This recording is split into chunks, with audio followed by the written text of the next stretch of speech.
strategi konten marketing. Jadi bagaimana sih caranya menerapkan konten marketing itu di bisnis kita?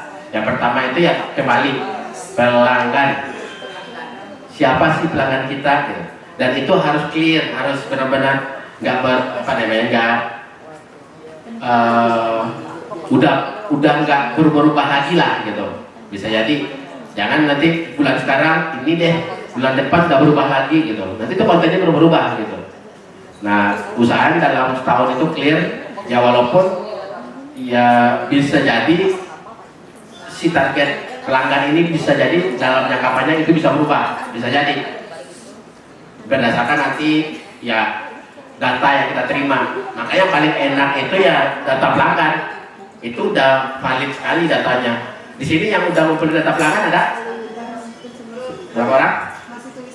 Ya nggak apa-apa, yang penting ada dulu gitu. Udah berapa orang? Simpan di WA Pak.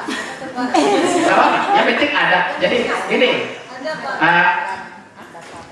yang udah nyimpan data pelanggan, tahu nggak gunanya apa? Review lagi. Misalnya menawarkan produk baru. Satu-satu. Satu-satu.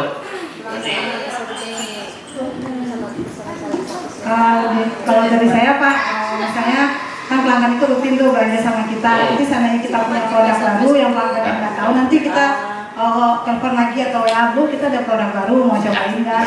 Atau mungkin kayak yang musiman, misalnya kan per tahun kayak cookies kan saya bikinnya cuma sekali setahun. Nanti datanya itu pas kita mau bikin cookies tahun depan, nanti kita tinggal cari terus Bu, kita udah mulai open PO kayak gitu. Ya, benar. Ada lagi? Nambahin? Ya, sekarang Bu. Kalau saya itu kan menjual yang harga pekisan ya Pak ya, kayak kerupuk cabai, penjualan cuma 1.000. Jadi saya ada punya kampas yang tetap udah lebih dari 5 tahun. Jadi itu tetap pengambilannya dalam 1 minggu. Jadi saya kan eceran. Nah, eceran itu orang gede ya Pak ya. Yang ambil itu kampas itu tetap udah ngambil selama 5 tahun. Tapi kalau ada produk saya yang baru, kayak misalnya ada stick-stick yang lain saya bikin, itu saya juga kasih tahu sama ini. Saya kasih kit dulu ke resellernya dia. Nanti dia minta, lalu saya bikin kasih gitu. Tapi yang realitasnya itu yang paling laris itu yang kerupuk cabenya itu Pak. Itu yang sudah lama saya jalani. Ya itulah yang alhamdulillah enggak pernah ini terus ngambil terus. Punya data nggak? Misalnya yang toko-toko tadi punya minimal nomor WA deh gitu. Ada. Nah itu ada yang udah sampai 1.000? 500? Terus berapa? 100? 100 ada ya? Oke. Kampasnya ini ngambilnya banyak. Hah?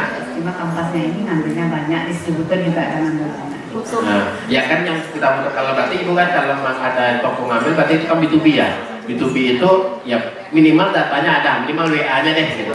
Nah, ya tujuannya tadi ya seperti dibilang kakak tadi, saat kita punya produk baru itu gratis loh, daripada kita ngiklan, daripada kita bikin konten gitu. Nah ini orang yang udah pernah beli, kalau istilahnya hot buyer ya, pembeli panas gitu, yang mau ya karena udah tahu dengan kita, dia pasti mau beli kalau dia merasa itu enak gitu. Nah itu kita nyebarin promosinya itu tanpa biaya gitu, tinggal broadcast WA aja kan. Nah itu tujuannya sebenarnya. Nah mungkin kemarin saya lupa di digital marketing itu ada 3 cara mendatangkan traffic. Nah yang pertama itu free atau organik lah, free traffic atau traffic lalu lintas atau visitor yang gratis, ngiklan secara gratis. Ya tadi mau nggak mau ya harus bikin konten, SEO, terus juga bikin konten, SEO supaya orang datang. Terus ada yang kedua namanya paid traffic, traffic yang berbayar. Nah, traffic yang berbayar ini ya tadi iklan-iklan tadi, Google Ads, Facebook Ads, TikTok Ads gitu.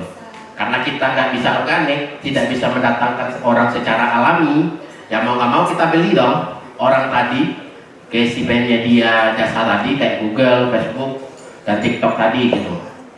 Nah kita beli. Nah yang ketiganya adalah on traffic istilahnya. Jadi traffic yang kita punya. Jadi kayak WhatsApp list, daftar WhatsApp, daftar email, Facebook group, apalagi WA group kalau sekarang kan. Intinya yang datanya kita punya. Jadi kalau kita mau promosi kita tinggal blast gitu, tinggal posting, orang udah bisa datang langsung gitu. Nah itu. Nah di strategi digital marketing itu harusnya di awal itu untuk iklan kita gunakan untuk mendatangkan orang yang awal traffic tadi atau yang WA list, terus Facebook group, itu gunanya.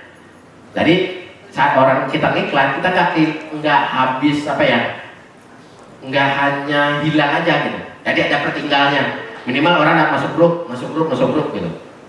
Paham nggak Bu? Mau nyampe ya? Ini. Seperti ini Pak, seperti WA bisnis gitu Pak. Enggak. Di sini bukan soal WA-nya atau WA bisnis atau enggak gitu. Di sini yang penting datanya. Ada sebagian orang yang nyimpan WA-nya manual ya, nyimpan kontaknya baru apa. Ada juga kan yang masukin ke grup. Nah, masukin grup cuma kayak kalau dia kurang masukin grup kan ada kapasitasnya. Cuma berapa sekarang 1000 ya, maksimal 1000 kalau di WA gitu. Nah, bagaimana caranya iklan tadi ngarahin orang ke grup gitu. Jadi informasinya disebar di grup gitu. Nah salah satu yang lumayan bagus ya menurut saya strateginya itu adalah kelas umroh edukasi gitu. Jadi kalau umroh itu kan lumayan premium ya produknya.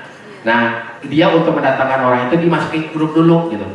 Jadi dia ngiklan, dimasukin ke grup. Nah di grup setelah masukin grup dia ngasih webinar.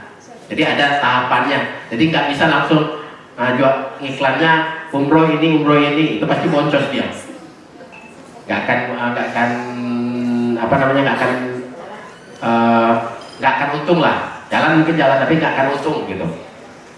Nah tapi dia caranya ngiklan ini untuk mendapatkan data fungsinya. Dapat data masukin ke grup. Nah nanti kan kalau grup WA itu kan informasi kadang-kadang banyak nggak baca.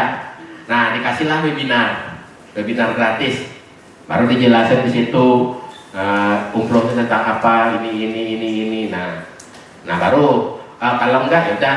Nah tapi kan kita punya data nih, punya grup, nggak hilang dong gitu.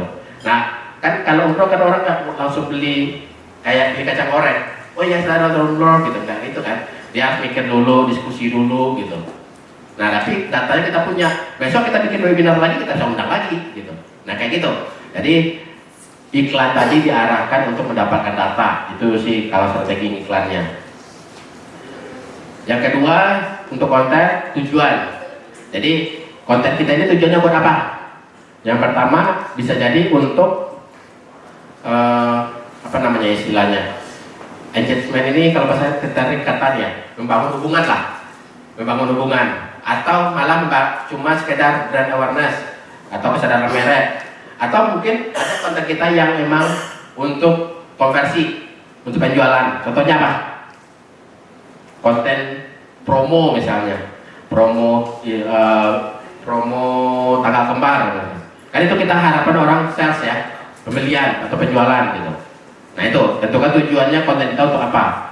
Yang ketiga tentukan KPI, Key Performance Indikator keberhasilan kita. Nah kalau misalnya berhasil berapa? Misalnya tadi tujuannya untuk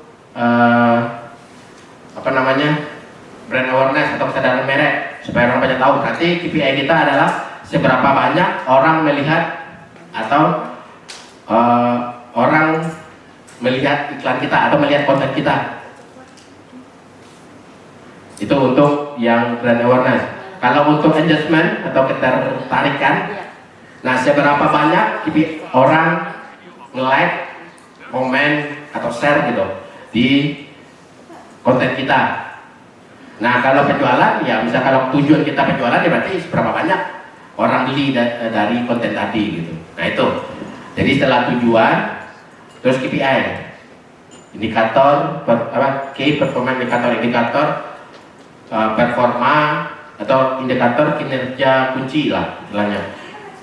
Nah misalnya kalau kita sukses kalau terjadi 10 penjualan dari konten ini, nah berarti itu bisa jadi kita melakukan sukses untuk kontennya gitu. Jadi kita di awal kita sudah tentukan nih targetnya berapa, KPI-nya.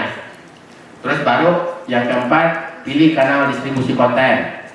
Ya tadi ada yang Facebook, ada Instagram, ada yang TikTok, ada yang di Twitter, malah di Twitter, ada yang di blog mungkin. Yang kelima, jenis konten itu ada video, gambar, atau teks. Itu ada 3. Terus lalu baru anggaran. Nah, kalau misalnya konten kita nggak apa ya, kayaknya konten video ini perlu videografer nih. Nah, berarti kita harus sewa videografer gitu. Terus selanjutnya buat dan distribusikan konten, ya. Baru yang nomor 2 terakhir baru membuat. Jadi membuat itu bukan di awal. Ada beberapa 1, 2, 3, 4, 5, 6 langkah untuk sebelum kita membuat konten tadi. Maka tadi dibilang ada perencanaan dulu, nggak asal langsung buat gitu. Nah kalau kita kan kebanyakan ya yang keingat langsung bikin gitu, ingat langsung bikin. Nah nggak ada perencanaannya, yang kurang gitu.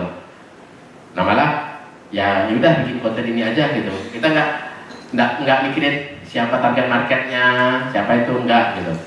Nah makanya tadi saya bilang yang sosial media marketing beneran bisa bayar sampai 5 juta, gajinya 5 juta per bulan, itu ya kerjanya ini gitu. Dia nentuin ini. Tapi kalau sekedar admin ya mungkin 500 juta per bulan dia mau gitu. Hanya balas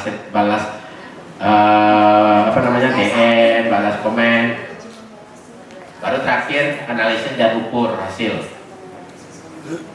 Nah beberapa ide ini udah sebenarnya banyak ya. Ini beberapa aja manfaat layanan customer story. Nah makanya kalau Bapak Ibu ya punya pelanggan, ya kenapa nggak dimintain videonya gitu? Minta dong video gitu, rasanya gimana ininya gitu. Nah nanti itu diposting sebagai testimoni ya.